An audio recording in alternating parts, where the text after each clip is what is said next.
Viva Voz, com Vera Magalhães.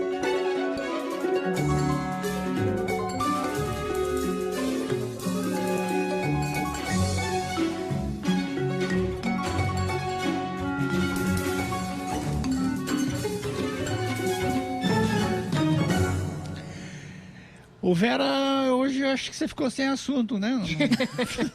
Né, tá tudo tão tranquilo. Eu tô até com inveja da Cássia dando boas notícias pro Padre Hugo. Pois é. Eu sou o arauto das más notícias aqui, o Viva Voz é Não só podemos tragédia. culpar o mensageiro, Vera. Ô Vera, bom, aqui é o seguinte, o fato do presidente até agora não ter encontrado os 3 novos comandantes das Forças Armadas, especialmente o comandante do Exército, isso quer dizer alguma coisa, né? Quer sim, Sardenberg, ainda mais num dia simbólico como este 31 de março, né? Que começou ali com... A gente, a cada dia, acorda com um temor. O temor de hoje era que o presidente e seus ministros se pusessem a louvar o golpe que instaurou a ditadura militar em 1964. Mas até agora... Pelo menos ele está discreto. Ontem o ministro Braga Neto soltou uma nota ali, enaltecendo alguns aspectos do golpe, mas não tem nenhum tom de celebração por enquanto. E o que está havendo nos bastidores nessa escolha, Sardenberg, é uma resistência. Resistência por parte, principalmente do Exército, naquela tentativa do Bolsonaro de um bypass na hierarquia e na antiguidade dentro da força. Ele queria ultrapassar uns 4 ou 5 generais mais antigos para nomear o 6º, que era o comandante do Nordeste, como comandante-geral do Exército. Mas isso não está sendo aceito. O próprio Braga Neto está tendo dificuldade de fazer passar essa ideia. E o vice-presidente Hamilton Mourão entrou em campo para que seja respeitada a ordem de idade e que sejam designados não só no Exército, mas principalmente no Exército, aqueles mais antigos entre as forças para comandá-las, tanto o almirante quanto o general, quanto o brigadeiro. Ô Vera, nós temos novidades também em relação ao orçamento? É isso, Cássia. A gente fica aí discutindo assuntos passados, pretéritos, golpe que já vai fazer 57 anos, quando os assuntos prementes estão aí, né? A pandemia e um orçamento que foi aprovado na semana passada, depois de um longo atraso, e que é um orçamento que contém um rombo de pelo menos 31,9 bilhões de reais na regra do teto de gastos. Ele não supre despesas obrigatórias e ele fura a regra do teto em 31,9 bilhões, pondo aí sim um verdadeiro risco de impeachment diante do presidente Jair Bolsonaro e risco de responsabilização pela Lei de Responsabilidade Fiscal também para o ministro da Economia, para o secretário do Tesouro, para todos os técnicos da economia que venham a assinar medidas e despesas a partir de um orçamento aprovado assim, em total desacordo com as leis. Então, eu conversei com pessoas que falaram com o ministro Paulo Guedes e, diante do risco aí de haver uma debandada na equipe dele, ele falou para uma pessoa, e quem disse que eu não seria o primeiro a sair? A gente sabe que o Paulo Guedes é também muito pródigo em ameaçar sair e continuar, né? A gente tem visto isso em várias ocasiões. Mas ele não está nada satisfeito com o que foi aprovado lá e agora começam as tentativas de consertar o que já começou errado, né, Sardenberg e Cássia? O relator geral do orçamento, o senador Márcio Bittar, mandou um ofício ao presidente Jair Bolsonaro em que ele se dispõe a cortar 10 bilhões de emendas dele. Então ele fala mais ou menos assim para o Bolsonaro, olha, presidente, o senhor sanciona do jeito que está, vai na fé, que quando chegar aqui de volta, eu corto 10 bilhões. Agora, quem é que põe sua assinatura numa coisa que pode dar impeachment? O da Dilma deu impeachment por muito menos que isso, na fé de que depois o cara vai cortar 10 bilhões e mais. Os 10 bilhões que ele se dispõe a cortar não resolvem todo o nó desse orçamento, não repõe a rubrica para a Previdência, por exemplo, e outras despesas obrigatórias, não repõe o abono que foi jogado lá para frente, e também não deixa de estourar o teto. Então, é um tipo de coisa que o Bolsonaro tem um caminho para escapar do Tribunal de Contas, que é vetar.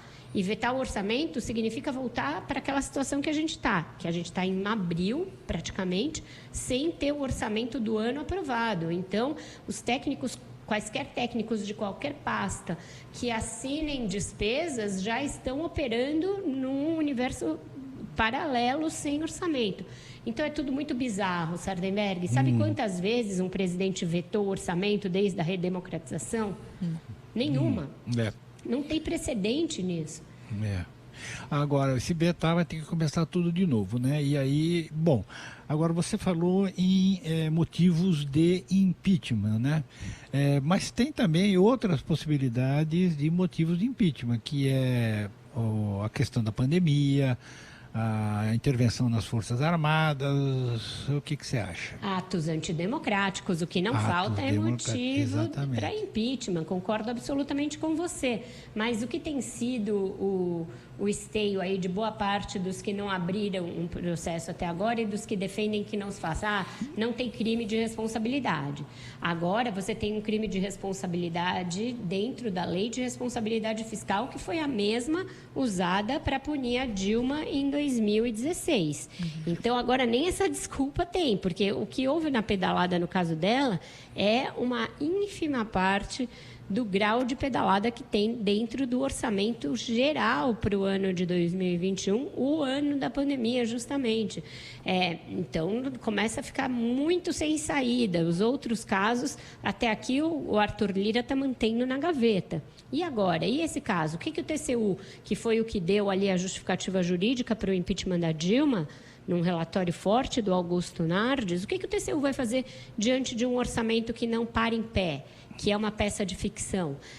Tem esse nó para desatar. Eu conversei agora com o Felipe Salto, da Instituição Fiscal Independente, que foi quem fez a projeção de estouro do orçamento em 31,9 bilhões, e ele falou, olha, é muito difícil a saída jurídica para isso. Ele aventou algumas, que é esse veto total do Bolsonaro, algo que nunca aconteceu desde a Constituição. Se enviar um outro projeto de lei, um PLN, ao Congresso para corrigir os problemas, seria uma espécie de um substitutivo saneando, e aí os problemas são de muitas naturezas, em muitos pontos, mas ninguém tem segurança quanto a isso. O que se sabe, o que eu ouvi já de dois economistas, dele e do Pedro Fernando Neri, que também é do Senado e conhece bem essa engenharia. Esse ofício do Márcio Bittar, ele não tem valor jurídico. Você não pode falar para o presidente, olha, vai aí na fé que chega aqui eu mudo de novo.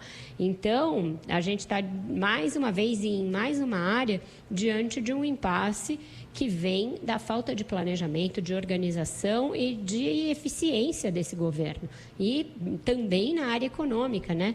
Onde se achava que o Paulo Guedes ia se cercar de técnicos, etc. Ele deixou correr solto um orçamento que não é execuível, não é factível. E o que você está achando aí da crise militar? Resolve, não resolve? O Mourão falou que tem que ser a regra da antiguidade. Tem. Uma hora vai resolver, Sardenberg, vai resolver pelo menos, né, na fachada. Vão ser nomeados os comandantes e aí a gente vai ver o que o Bolsonaro vai ousar fazer.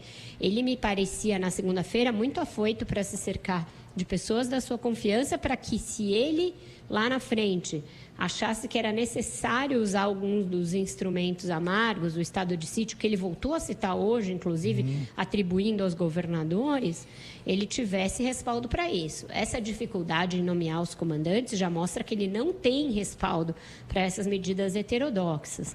Então, eu acho que ele tratou de olhar e falar, opa, ele gostaria de ser chamado de comandante em chefe das Forças Armadas, de ser reconhecido dessa maneira. O Bolsonaro tem muito essa coisa, né? O que o Freud chamava de masculinidade frágil, que não tem nada a ver com qualquer coisa, insinuação de conotação sexual, mas que tem a ver com uma insegurança atávica ali de certos homens. O Bolsonaro é um caso típico. E ele quer ser chamado de comandante em chefe, ele acha que ainda tem o estigma de ser capitão e não ter chegado a general, e por isso não é respeitado. Agora ele levou um freio que realmente ele é o presidente eleito, as Forças Armadas devem respeito a ele, mas ele não pode usar a instituição como um puxadinho político dos seus anseios. Então, acho que isso ficou claro. Vera Magalhães, muitíssimo obrigado e até amanhã. Até amanhã, Sardenberg e Cássia, e uma boa tarde para todos. Até amanhã, Vera.